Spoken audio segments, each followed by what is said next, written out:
sometimes you just can't make up these stories. So this morning I read an article about a New South Wales driver, obviously in Australia, who parked somewhere with no warning signs whatsoever to come back to find a parking fine on her vehicle with a new sign beside it. Now, it goes without saying that if the sign is not there when you park your car, then they can't enforce a parking fee against you. And the same would obviously be true in the United Kingdom as well.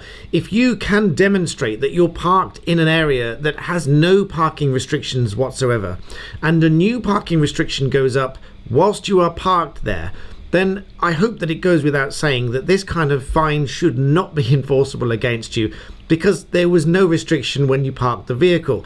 But I can only guess that this is not an isolated incident, and actually it probably does happen from time to time.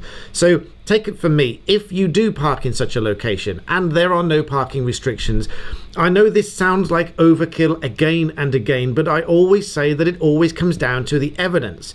I am now a prolific photographer of everything that I think can come back and bite me later on. If I'm using a parking machine and there's any ambiguity over the signage or the duration or the fee, such as sometimes they update the sign with a new sign to give you a new fee for new parking, but the old sign is still there. What would you do in those situations?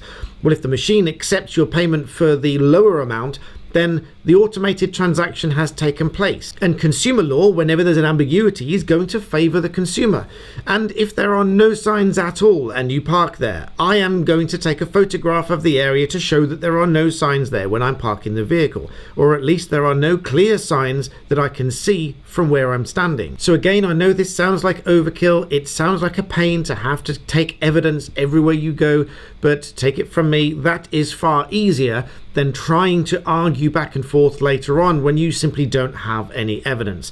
So if you find yourself in such a ridiculous situation like this, that you come back to your vehicle and you found a parking charge on your vehicle when there was no signs there in the first place, it would have been so much easier to take the photograph beforehand. So let this ridiculous story be a bit of a lesson to you. Become a prolific photographer of evidence in case you need to use it further down the line. So if you like these interesting tips and stories, please do subscribe, and thanks for watching.